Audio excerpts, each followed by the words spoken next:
Hello সবাইকে, welcome to গ্লুমিং dreams. আমি অদিতি। আশা করি তোমরা সবাই ভীষণ ভালো আছো।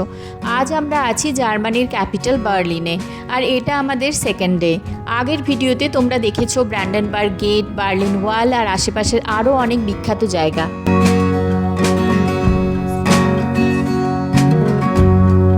হোটেল থেকে ট্যাক্সি ধরে বেরিয়ে পড়লাম। আমাদের ট্যুর গাইডের সঙ্গে দেখা করার কথা ছিল বার্লিন আলেকজান্ডার প্লাস স্টেশনে। টিভি টাওয়ারের পাশেই একটা স্পট।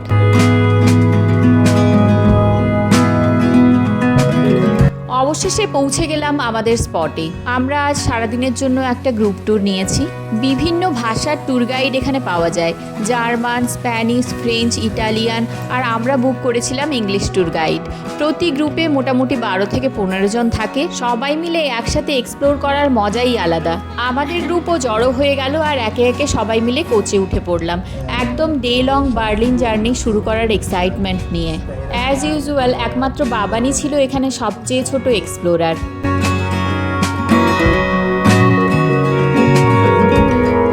আজ আমরা এমন একটা জায়গায় যাচ্ছি যেটা ভাবলেই মন আর শরীর দুটোই কেঁপে ওঠে। ইতিহাসের সবচেয়ে অমানবিক অধ্যায়ের সাক্ষী, হিটলার অধ্যায়। এমন জায়গায় এক্সপ্লোর করতে সত্যিই ভয় লাগে, কিন্তু ইতিহাসকে জানার জন্য, বোঝার জন্য, অনুভব করার জন্য এই জায়গাগুলো দেখা ভীষণ জরুরি।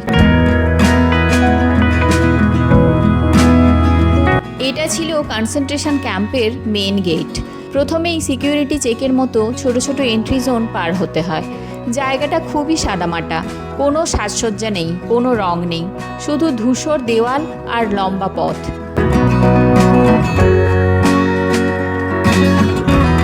প্রথমেই অ্যাডমিনিস্ট্রেটিভ জোন, যেখানে ভিজিটার এন্ট্রি, সিকিউরিটি চেক আর বেসিক ইনফরমেশন ডেস্ক থাকে।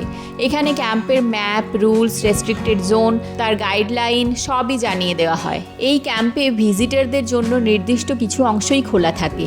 পুরো জায়গা এক্সপ্লোর করার অনুমতি নেই, কারণ অনেক অংশ সংরক্ষিত, অনেক জায়গা সেন্সিটিভ হিস্টোরিক্যাল এভিডেন্স হিসেবে রাখা আছে।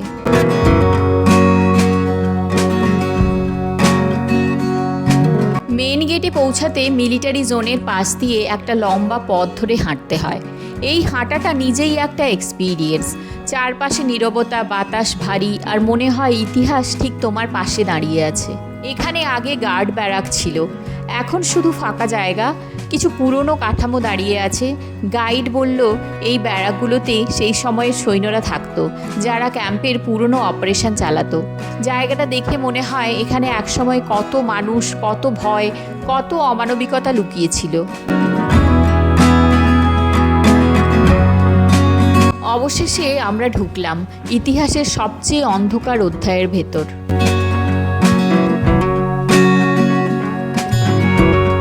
হিটলারের সময়টা ছিল ইতিহাসের সবচেয়ে ভয়ঙ্কর অধ্যায়গুলোর একটি। নাৎসি শাসন তখন পুরো জার্মানিকে একটা কঠোর, নিয়ন্ত্রিত রাষ্ট্রে পরিণত করেছিল।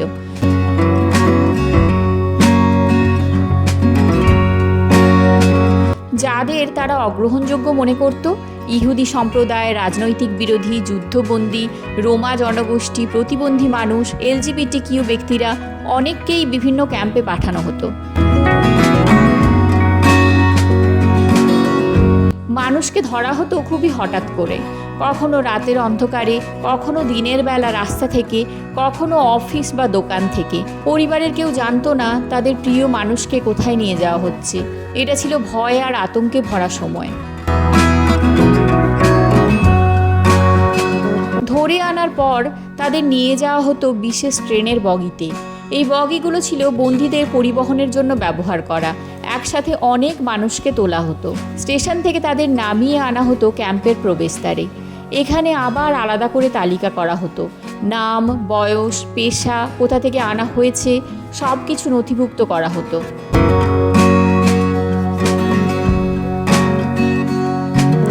নাৎসি শাসন পুরো ব্যবস্থাটাকে ভয়ঙ্করভাবে ব্যুরোক্রেটিক করে তুলেছিল। মানুষকে আর মানুষ হিসেবে দেখা হতো না, তাদের শুধু একটা নাম্বার হিসেবে রেকর্ড করা হতো। এই নাম্বার দিয়েই তাদের ভাগ করা হতো।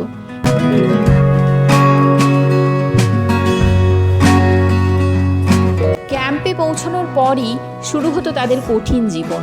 আজ সেই জায়গায় দাঁড়ালে মনে হয় নীরবতাও যেন কথা বলে। প্রতিটা দেওয়াল, প্রতিটা পথ, প্রতিটা ব্যারাক ইতিহাসের সেই অন্ধকার সময়ের সাক্ষী।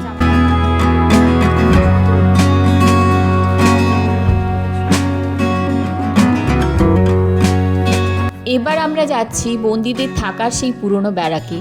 বাইরে থেকে দেখলে মনে হয় সাদামাটা কাঠের ঘর, কিন্তু ভেতরে ঢুকলেই বোঝা যায় এটা ছিল বেঁচে থাকার জন্য সবচেয়ে কঠিন জায়গা। লম্বা সারি ধরে কাঠের বানানো 3 তলা বাঙ্ক, যেখানে এক একটা ছোট্ট জায়গায় অনেক মানুষকে একসাথে থাকতে হতো। ঘরের ভেতর আলো খুব কম, জানালা ছোট, আর বাতাসে একটা ভারী নীরবতা, যেন দেওয়ালগুলো আজও সেই সময়ের গল্প ধরে রেখেছে। এখানে দাঁড়ালে মনে হয় মানুষকে কতটা অমানবিক পরিবেশে থাকতে বাধ্য করা হয়েছিল। খাবার ঘর আর টয়লেটও ছিল একদম কমন। একটা বড় হল যেখানে সবাই লাইনে দাঁড়িয়ে খাবার নিত, আর টয়লেট ছিল দরজা ছাড়া, লম্বা কমন ব্লক। কোনো প্রাইভেসি ছিল না, কোনো আরাম ছিল না, সব কিছুই ছিল বেঁচে থাকার ন্যূনতম সীমার নিচে। এই জায়গাগুলো আজও প্রিজার্ভ আছে, যাতে মানুষ ইতিহাসে সেই অন্ধকার সময়কে ভুলে না যায়।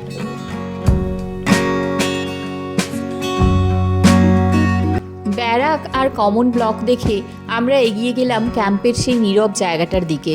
একটা মেমোরিয়াল এরিয়া, যেটা আমাদের শহীদ মিনারের মতোই। এখানে কোনো শব্দ নেই, শুধু বাতাস আর নীরবতা। সামনে দাঁড়িয়ে আছে একটা সরল স্মৃতিস্তম্ভ। কোনো রং নেই, কোনো সাজ নেই, কিন্তু তবুও মনে হয় পুরো ইতিহাসটা এখানেই দাঁড়িয়ে আছে। মেমোরিয়াল পার হয়ে আমরা এগোলাম ক্যাম্পের সেই অংশের দিকে, যেটা পুরো ক্যাম্পের সবচেয়ে অমানবিক ইতিহাসের সাক্ষী। একটা লম্বা প্রশস্ত খোলা জায়গা। এখানে একসময় বন্দীদের ফাঁসি দেওয়া হতো। আজ জায়গাটা প্রায় ধ্বংস হয়ে গেছে। কাঠামোর অনেকটাই নেই, শুধু কিছু ভাঙা দেওয়াল আর লোহার অংশ দাঁড়িয়ে আছে। এই অংশটা পার হয়ে আমরা পৌঁছলাম গ্যাস চেম্বারের দিকে, ক্যাম্পের সবচেয়ে ভয়ঙ্কর জায়গা। এটা এখন প্রায় ধ্বংস হয়ে গেছে। অনেক দেওয়াল ভেঙে পড়েছে, শুধু কিছু অংশ টিকে আছে। ঘরের ভেতর আলো কম, দেওয়াল ঠান্ডা, আর চারপাশে একটা অদ্ভুত নীরবতা। গাইড বলল অনেক নথি নষ্ট হয়ে গেছে, তাই ঠিক কিভাবে সব কিছু ঘটতো তা স্পষ্টভাবে জানা যায় না। পাশেই কিছু পুরনো লোহার যন্ত্রপাতি রাখা আছে, পাইপ, মেটাল স্ট্রাকচার, বন্ধ দরজার মতো অংশ। কেউ বলে এগুলো গ্যাস চেম্বারের অংশ হতে পারে, কেউ বলে অন্য কাজে ব্যবহার করা হতো। কিন্তু সত্যি কথা হলো, এমন জায়গা দেখলে সত্যিই বুকের ভেতরটা কেমন যেন শিউরে ওঠে। এই নীরবতা, এই বাতাস, এই ভাঙা দেওয়াল, সব কিছুই যেন হৃদয়ের ওপর আলতো করে হাত রেখে বলল, ইতিহাসকে ভুলে যেও না।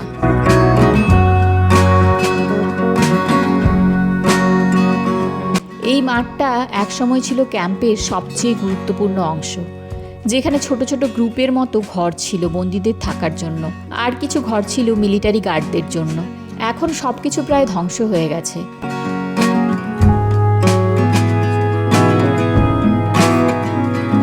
দূরে দেখা যাচ্ছে মেন এন্ট্রান্স। মাঠের একপাশে আজও সেমি সার্কেল করে রাখা আছে পুরনো ব্যারাকের নাম্বার প্লেট, যেগুলো দেখে বোঝা যায় কোন নম্বরের ব্যারাকে কে থাকতো। প্রতিদিন সবাইকে এখানে এসে লাইনে দাঁড়াতে হতো। প্রত্যেকের নির্দিষ্ট নাম্বার ছিল, আর সেটাই ছিল তাদের আইডেন্টিটি। এখানেই অ্যাটেন্ডেন্স নেওয়া হতো, আর এখান থেকেই শুরু হতো শাস্তির ভয়ঙ্কর সময়। ওয়াচ টাওয়ার থেকে সবসময় অবজারভেশন চলতো। কে কোথায় যাচ্ছে, কি করছে, সব কিছু নজরে রাখা হতো।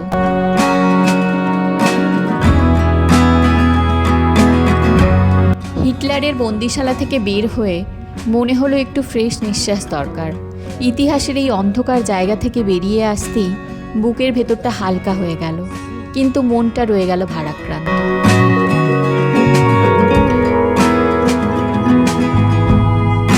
বার্লিনের বাইরে পোস্টড্যামের দিকে যাত্রা শুরু করতেই বাতাসটা একটু হালকা হয়ে গেল। আমাদের গন্তব্য সানসুসি প্যালেস। প্যালেস যাওয়ার পথে আমরা পার হলাম সেই সুন্দর লং ব্রিজ। হ্যাভেল নদীর ওপর একটা কাম পোস্ট কার্ডের মতো ব্রিজ। এই ব্রিজটা পার হলেই শুরু হয় পোস্টড্যামের রয়্যাল ভাইব। কিছুক্ষণ পরেই সামনে দেখা গেল সানসুসি প্যালেসের আইকনিক সেমিসার্কেল গম্বুজ আর সেই সুন্দর পুরনো উইন্ডমিল, যেটা পুরো জায়গাটার রয়্যাল কান্ট্রিসাইড ভাইবটা আরও বাড়িয়ে দেয়।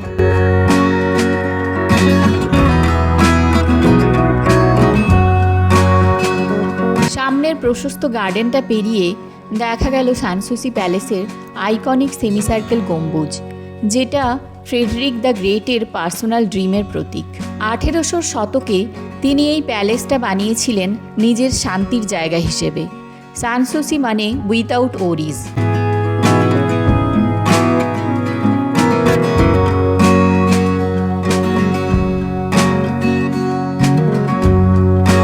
গম্বুজের সেমিসার্কেল ডিজাইন এসেছে বারোক আর রোকোকো স্টাইলের মিক্স থেকে। কার্ভড ফ্যাসা, সিমেট্রি আর লাইটনেস। বড় বড় জানালা দিয়ে ন্যাচারাল লাইট ঢোকে, কারণ ফ্রেডরিক মিউজিক প্রেমী ছিলেন। এই অংশটা ছিল তার ফ্লুট বাজানোর প্রাইভেট রিট্রিট।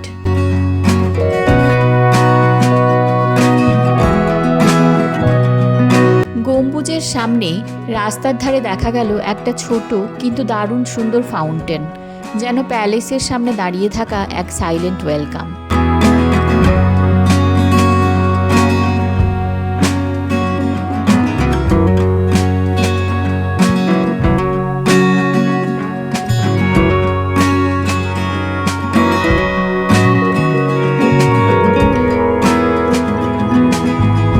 প্যালেসের সামনে দাঁড়িয়ে থাকা মা ও শিশুর এই হোয়াইট স্ট্যাচুটা সানসুসির লাইফ আর নেচারের প্রতীক।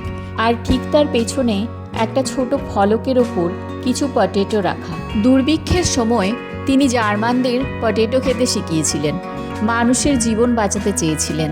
ফ্রেডরিক দ্য গ্রেটের সেই বিখ্যাত পটেটো রেভলিউশনের স্মৃতি।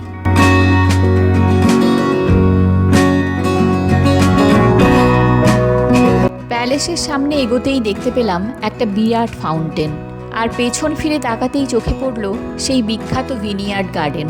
সবুজ টেরেসগুলো পাহাড়ের ঢালের মতো নেমে এসেছে নিচে। একদিকে ফাউন্টেনের গ্র্যান্ডিয়ার আর অন্যদিকে ভিনিয়ার্ডের শান্ত বিউটি। সানসুসির এই মুহূর্তটা সত্যিই পোস্টকার্ডের মতো লাগছিল।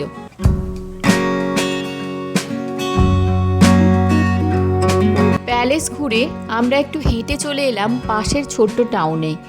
দুপুরের সময় বলে রাস্তায় ভিড় ছিল, তবুও সেই ভিড়ের মধ্যে হাঁটতে বেশ ভালোই লাগছিল। একটা নরম লেজি ইউরোপিয়ান নুন ভাইব। পাশের একটা রেস্টুরেন্ট থেকে লাঞ্চ কিনে বাইরে টেবিলে বসে খেলাম। রোদটা হালকা, বাতাসটা ঠান্ডা, আর চারপাশে মানুষজনের হাসি গল্পে টাউনটা যেন আরও জীবন্ত লাগছিল।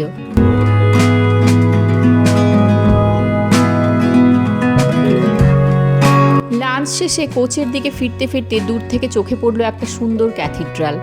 লাল দেওয়াল, উঁচু টাওয়ার আর শান্ত আর্কিটেকচার।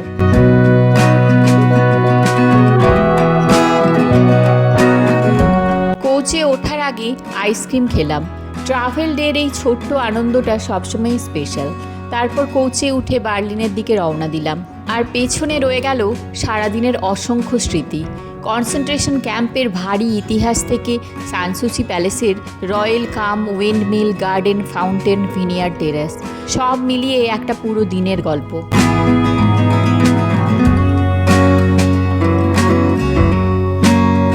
আসলে ইতিহাসের পাতায় জার্মানি, বিশেষ করে বার্লিন, একটা ভীষণ গুরুত্বপূর্ণ জায়গা।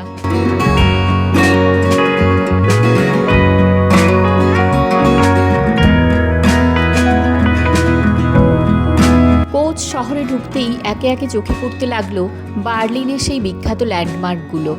মিউজিয়াম আইল্যান্ডের পুরনো আর্কিটেকচার, যেন ইতিহাসের পাতাগুলো চোখের সামনে উল্টে যাচ্ছে।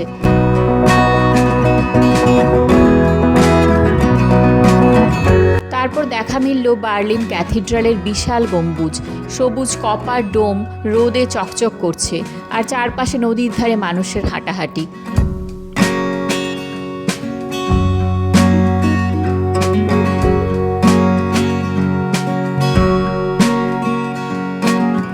ব্র্যান্ডেনবার্গ গেট পার হতে হতে মনে হলো এই শহরটা কত যুদ্ধ, কত পরিবর্তন দেখেছে, তবু আজও দাঁড়িয়ে আছে নিজের শক্তিতে। ভিক্টোরিয়া কলাম দূর থেকে যেন আকাশের দিকে হাত বাড়িয়ে আছে। বার্লিনের মডার্ন স্কাইলাইনের এক নীরব প্রতীক।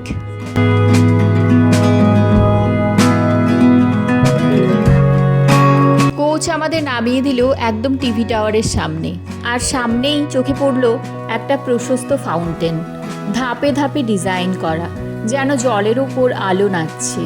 বিকেলের শেষ রোদে ফাউন্টেনটা অপূর্ব লাগছিল। অনেকে জলে পা ডুবিয়ে বসে আছে। শহরের ব্যস্ততার মাঝেও একটা নরম শান্তি তৈরি করে।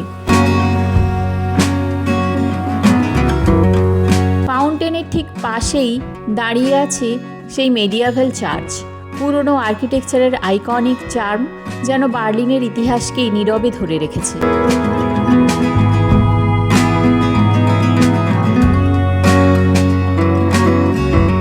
সুন্দর একটা গোলাপ বাগান আর গোল্ডেন আওয়ারের আলো মিলেমিশে মুহূর্তটাকে আরও সুন্দর করে তুলেছিল। টিভি টাওয়ারের পাশ দিয়ে হাঁটতে হাঁটতে পৌঁছলাম আলেকজান্ডার প্লাস স্টেশনে। এখান থেকে ট্রেনে করে গেলাম ল্যান্সবার্গার অ্যালি, আমাদের হোটেলের দিকে।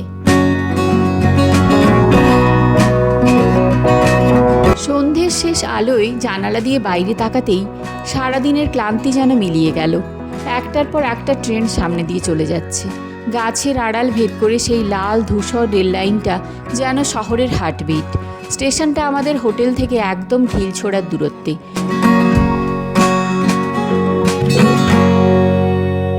নিচেই বিশাল একটা পার্কিং আর চারিদিকে সবুজের সমারোহ। সন্ধ্যের নরম আলোয় পুরো দৃশ্যটা আরও সিনেম্যাটিক হয়ে উঠেছে। ছোট্ট একটা সাইকেল স্ট্যান্ডে কয়েকটা সাইকেল দাঁড়িয়ে আছে, যেন দিনের শেষে তারাও একটু বিশ্রাম নিচ্ছে। কাল খুব ভোরে উঠতে হবে। কোথায় যাচ্ছি সেটা এখনই বলছি না, একটা ছোট্ট সারপ্রাইজ থাক। ওই যে আবার একটা ট্রেন চলে গেল। আশা করি আমাদের বার্লিন ডে 2 ট্রিপ তোমাদের ভালো লেগেছে। প্লিজ কমেন্ট করে জানিও, আর হ্যাঁ, লাইক সাবস্ক্রাইব করতে ভুলো না ফর মোর ভিডিওস। ভালো থেকো সবাই, বাই বাই। পরের ভিডিওটা দেখো কিন্তু।